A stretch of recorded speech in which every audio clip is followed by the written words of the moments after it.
Здравствуйте, дорогие наши зрители! Сегодня мы снимаем очередное видео, но я хотел бы прежде рассказать о наших планах, что в будущем мы хотим сделать серию видеосъемок о нашей методике лечения, которая позволила многим людям стать здоровыми. Даже в наших трудных условиях войны, это возможно. Так что подписывайтесь на наш канал, не пропустите наши новые видео о том, как быть здоровым.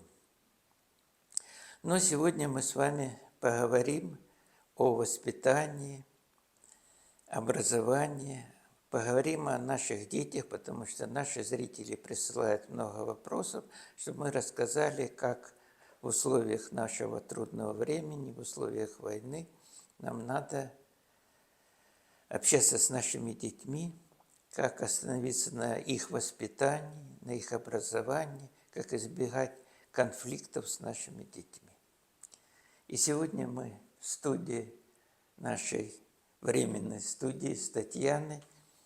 Она педагог с многолетним стажем и очень настаивала давно, чтобы мы осветили эту тему. Мало кто не осознает сейчас, Евгений Евгеньевич, что все благосостояние страны, как духовное, так и материальное, зависит от основ, которые заложены в сознании детей. Но тем не менее почти ничего не делается в этом направлении. Скажите, пожалуйста, в чем же коренное отличие учения Агни-йога от всего, что уже было на Земле? Ну, самое главное, что Агни-йога говорит о многих проблемах. И второе название Агни-йоги – это живая этика. Живая этика, то есть это как мы должны общаться с миром окружающим, в том числе и с нашими детьми. И в то же время это проблема, которая затрагивает не только нашу страну, она затрагивает сегодня многие вопросы в мире, потому что образование и воспитание – это будущее поколение. К сожалению, как и в медицине, в педагогике, во многих отраслях жизни нашей, есть стереотип поведения, стереотип образования. То есть сегодня родители практически не учат, как общаться с детьми. Во-вторых, наше образование тоже построено по стереотипу, есть утвержденные школьные программы. И если вдруг учитель отходит от этого стереотипа, то у него начинаются трудности. Вы это прекрасно знаете. Агни-йога, кроме того, что она говорит о том, как быть здоровым, она говорит и о проблемах воспитания, образования, и что если учитель или врач беден и не может быть свободен в своих высказываниях, то страдает поколение. А мы закладываем в наших детях будущее страны. Поэтому образование и воспитание являются главными. Но Агни-йога в то же время раскрывает очень многие аспекты, которые, можно назвать это эзотерикой, но на самом деле это знания, которые позволяют человеку понимать, что происходит в этом мире. И как мы неоднократно говорили, что человек приходит в наш мир неоднократно, чтобы с каждым воплощением реализовать свое предназначение на земле, а это предназначение совершать добрые дела.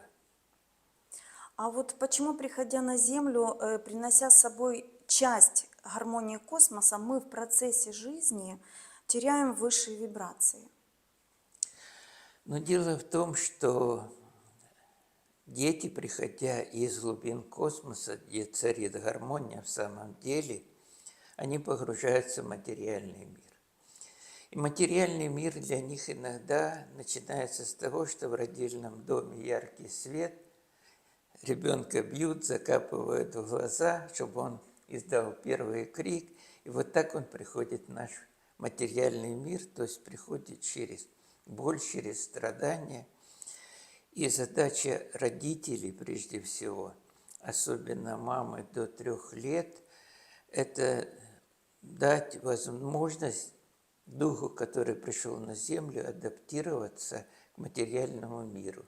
И чтобы он познал, что есть любовь, есть свобода, и материальный мир не такой уж плохой, как на самом деле мы думаем. Почему мы не даем возможность детям реализовать ее, эту программу?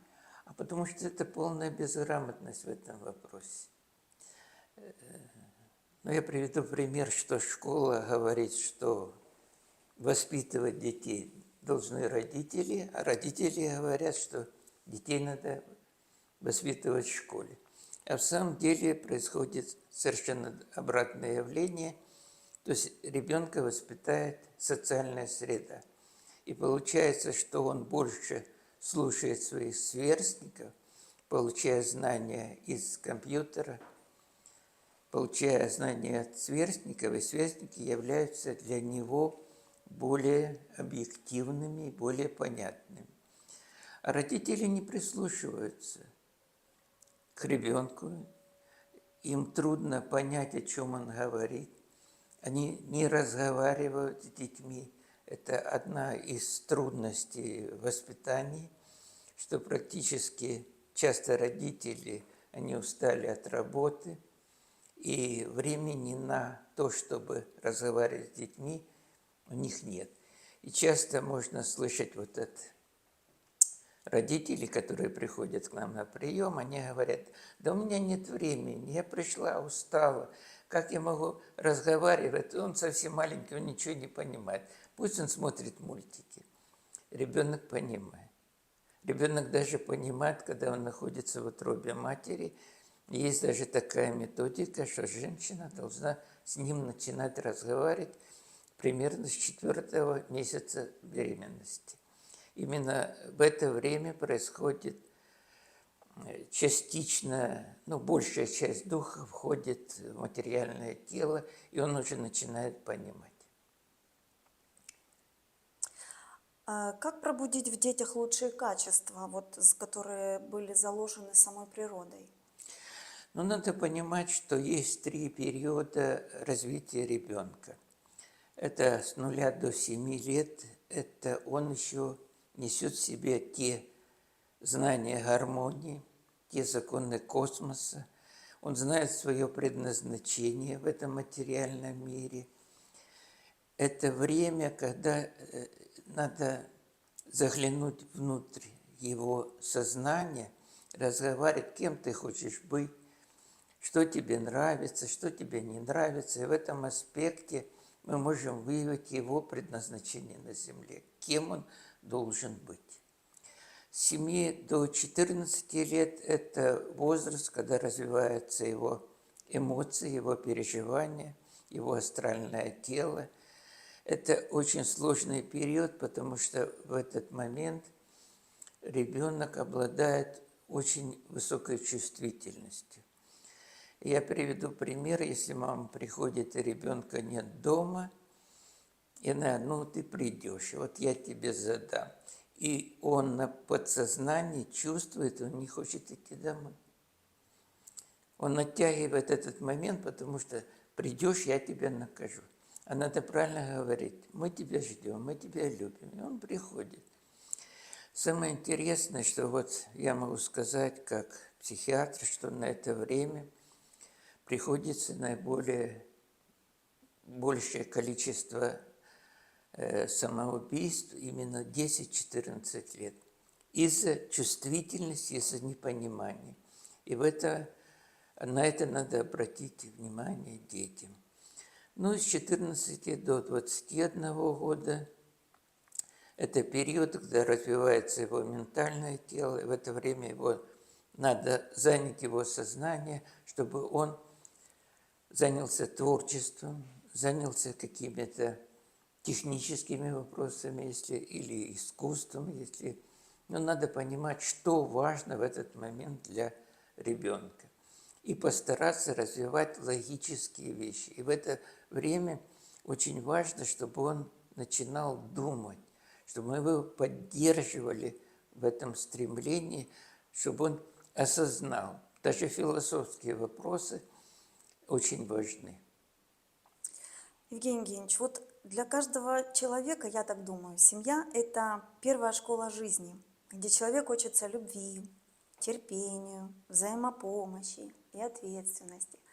Вот как вы считаете, какую роль для ребенка играет семья? Или должна играть. Или должна играть, да. Наверное, должна играть, потому что многие родители на сегодняшний день, даже в условиях военного времени, у них просто не хватает ни сил, ни времени. Но если бы они с любовью говорили со своим ребенком, даже с нуля, он понимает, он слышит, он еще не может дать ответ.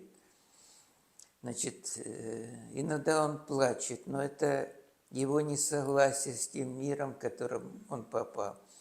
И мы должны его успокоить. Есть древняя методика в Индии, как успокоить ребенка. Надо прижать его к сердцу. Прижать, это даже если в западной культуре, обнимите своего ребенка, посадите на колени и поговорите с ним. Найдите, что его беспокоит. Значит, семья должна быть оплотом для ребенка. Он должен понимать, что это среда, в которой его любят, которая его слышит, которой можно задавать любые вопросы. Сегодня некоторые исследователи отмечают, что биополе женщины начинает изменяться за 3 месяца до того, как она должна забеременеть. Ваше мнение? Да, мы это тоже видели на наших исследованиях, просто что происходит изменение в определенных областях энергетики женщины. Но самое интересное, когда к нам приходил и муж женщины, мы просили, он просто приводил жену, и мы попросили, чтобы мы сняли и мужчину. У него тоже происходят такие же изменения, как у женщин. То есть мужчина тоже ответственный за беременность своей жены. Ну вот, пришел ребенок в этот наш непростой мир материальный. Первый год жизни в нашем материальном мире. Каково ему? Очень трудно. Очень трудно. И тут мама в этот период является защитником его биополя, его взаимоотношения с этим миром. Мама является проводником в этот мир. Особенно до 3 лет, и в некоторых странах даже до 5 лет женщины не выходят на работу. Тоже очень интересное такое наблюдение. Но самое главное, в этот момент ребенок получает энергию от мамы и через маму. Это самое главное. То есть мама укрепляет его биозащиту. Поэтому любовь мамы очень важна в этом возрасте. Должна быть мама рядом. Да, должна быть мама рядом, поэтому мы даже не рекомендуем, чтобы мама уезжала в командировку. Но если мама рядом, это защита. Но кроме того, наверное, надо понимать, что мама тоже должна обладать каким-то энергией. Если мама потратила много энергии на окружающий мир, то она не дает защиту своему ребенку. Иногда и в этом случае его плач – это защита от того, что он испытывает в этом мире. Евгений Евгеньевич, очень часто родители задают вопрос, как правильно воспитывать ребенка, как вырастить гармоничную, здоровую, духовно и физически личность. Агни-йога об этом говорит одним предложением – довести и уберечь. То есть мы должны быть все время рядом с нашими детьми. Даже если в условиях войны, когда происходит разлучение между детьми, родителями, когда отец уходит воевать, то мысленная связь тоже помогает сохранить вот это понимание. Разговоры даже по телефону отца То есть ребенок нуждается как в женских, так и в мужских энергиях. Хотя до 7 лет больше женские нужны энергии, а с 7 и дальше нужны мужские энергии. К большому сожалению, когда происходит такое, что разъединение семьи, ребенок не получает достаточно мужских энергий, то происходят определенные вещи в воспитании. То есть мужская энергия – это более логичная, более рациональная, и ребенок воспитывается в каких-то определенных правилах. Женская энергия – это более, как сказать, интуитивная, любовная, и часто, это любовь без правил. То есть это любовь, которая иногда длится даже после 21 года, хотя в эзотерике говорится, что 21 год должно заканчиваться воспитание ребенка. У нас часто бывает, что до пенсии мы ведем ребенка. Бывает, да. Могли бы вы дать совет родителям? Как родители должны вести себя по отношению к ребенку? И какое главное условие в процессе воспитания? Главное – это быть другом. Постараться быть другом и понимать, что ребенок хочет, что у него внутри. Развивать его сознание, разговаривать. Это у нас очень самое трудное – это разговаривать со своими детьми. Иногда бывает очень трудно, потому что каждый приходящий на землю – это личность. С первого дня у него есть предназначение. И вот понять предназначение, помочь ему на этом пути – это и есть задача родителей. Притом сегодня очень сложные условия. Например, я могу сказать, что никто не обращает внимания на такой очень важный фактор. Сквернословие проникает в среду детей, даже мы видим 7-летнего возраста. Они не осознают, что говорят, они не понимают. Но наши исследования японских ученых показали, что если человек выражается сквернословием или выражается нецензурной бранью, его энергетика падает на 50-70%. Он становится незащищен. К большому сожалению, мы сегодня видим, что наша культура от этого страдает. Это наше будущее. И в этом я скажу, что вот наши соседи, к большому сожалению, у них нецензурные выражения стали обыденностью. Может, от этого они сами страдают. Ведь мы можем сказать, и мы об этом поговорим в нашем дальнейших видео, ведь может болеть не только человек, может болеть коллектив, может болеть семья. А почему не может болеть страна? Страна, да. Сегодня мы видим, что больная страна. И самое главное, мы не делаем выводы из этого состояния. Ведь и до этого были страны, которые болели. Возьмите Германию. Почитайте, что там творилось. То же самое мы видим, что происходит. Но вернемся к воспитанию. Ну, вы говорите, вот как раз да, сейчас вот в очень сложное время, у нас в стране война. Как помочь детям во время войны? Как их поддержать? Опять надо говорить приводить примеры героев, приводить примеры, что защищая Родину, защищая землю, человек становится на более высокую ступеньку духовного развития. Надо говорить о героях, надо говорить об истории. У нас тоже история очень насыщена такими примерами героизма, примерами, когда люди отдавали жизнь за свою страну. И на этих примерах надо воспитывать наше поколение. говорить о том, говорить о наших корнях, говорить о славном казачестве, говорить о тех временах Ярослава Мудрого, говорить о древней Киевской Руси, которая обладала очень многими эзотерическими знаниями, которая в то время была просвещенной.